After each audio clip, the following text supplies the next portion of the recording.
मैं स्पष्ट कर देना चाहता हूं, चैनल पर मैं भानु मिश्रा। खबर यूपी के सीएम योगी की सदन में घोषणा की लेकर विद्यालय को बंद नहीं रिपोर्ट करने जा में रही है। उत्तर किसी भी प्रदेश विद्यालय सरकार को के बंद मुखिया नहीं योगी करेंगे। आदित्यनाथ ने स्पष्ट किया है कि राज्य में कोई भी विद्यालय बंद नहीं किया जाएगा।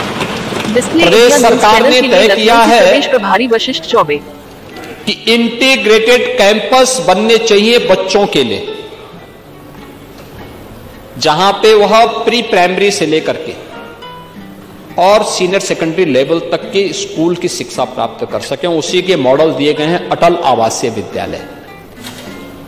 पांडे जी, मैं जाऊंगा, यहां पे हमारे श्रम और सेवायोजन मंत्री हैं राजभर जी, श्री अनिल राजभर से कहूंगा कि एक बार आपको अटल आवासीय विद्यालय का दौरा करवाएं। अभी मैं बिलारी में भी आया था, बिलारी के विधायक भी नहीं होंगे यहाँ पे, हाँ भाग गए होंगे, क्योंकि स्वतंत्र देव जी ने ऐसी कसम उनको खिला दी है कि वो बेचारे समझ ही नहीं पा रहे होंगे कि किसके नाम पे कसम खाएं। ऐसी कसम मत खिलवाया करेगी। नहीं, मैं वही कह रहा हूं ना, किसके नाम पे करें, और खन्ना जी किसके नाम पे कसम खा देंगे।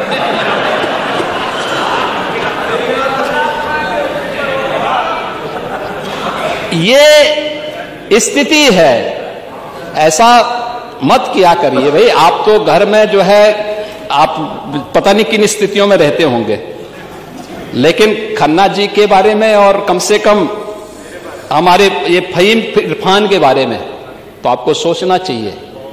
वो बेचारा भी अपनी किस्मत को कोस रहा होगा कि आपने ऐसी कसम खिला दी। मैं बिलारी में गया था अटल आवासीय विद्यालय का उद्घाटन करने के लिए। आप देखिए ना उन बच्चों की, आप अपने बच्चों को तो विदेशों में भेजते हैं पढ़ने के लिए,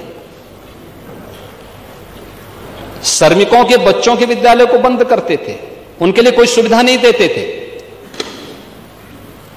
आज श्रमिकों के बच्चों के लिए, निराश्रित हो चुके बच्चों के लिए अटल आवासीय विद्यालय हम बना चुके हैं। और यही नहीं बना रहे हैं, कैंपस जो हम बनाने जा रहे हैं, अभी सीएम अभ्युदय विद्यालय, पीएम श्री विद्यालय और सीएम कंपोजिट विद्यालय एक मॉडल बनने जा रहे हैं। कस्तूरबा गांधी विद्यालयों को भी अपग्रेड किया गया। 8वीं तक थे, गरीब परिवारों की बच्चियां पढ़ती थी, 12वीं तक की बच्चियां उसी कैंपस में पढ़ेंगी। सभी प्रकार की सुविधाओं को वहां पर सरकार ने उपलब्ध करवा दिया है, ये भी वहां पे उपलब्ध कराई गई।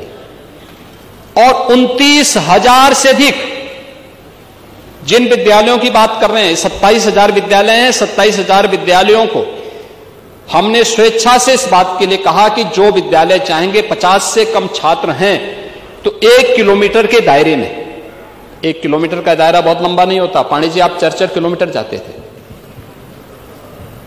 क्यों बच्चों के भविष्य के साथ खिलवाड़ कर रहे हैं? उन विद्यालयों को इंटीग्रेटेड कैंपस, छात्र शिक्षक रेशियो ठीक हो जाए। छात्र शिक्षक रेशियो कम से कम 3 शिक्षक जरूर हो उन विद्यालयों में। अगर छात्र संख्या ज्यादा है, शिक्षक की संख्या बढ़ाइए। हमने इस बात को कहा है कि 22 छात्रों पे 1 शिक्षक की उपस्थिति जरूर हो, यह अनिवार्य किया जाए। और बाकी जगह खाली होती हैं, अधियाचन भेजिए, हम आयोग के माध्यम से नई भर्ती करवाएंगे। शिक्षा आयोग नई भर्ती करेगा और ये समय पे होना चाहिए। लेकिन 3 से 6 वर्ष तक के राष्ट्रीय शिक्षा नीति के अंतर्गत, और ऐसा नहीं कि स्कूल पेयरिंग की स्थिति केवल यूपी के अंदर हो रही है, हिमाचल में हुई, कांग्रेस ने हल्ला नहीं किया। कर्नाटक में हुआ, कांग्रेस ने हल्ला नहीं किया। अन्य राज्यों में हुआ, कहीं हो हल्ला नहीं हुआ।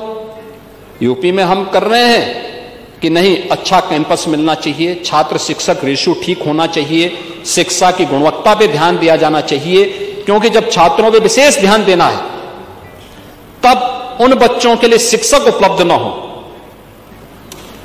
क्या स्थिति है?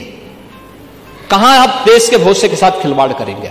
ऐसा नहीं कि पिछले 8 वर्ष में जो परिवर्तन किए गए इसके परिणाम, आज नीति आयोग इसको स्वीकार करता है,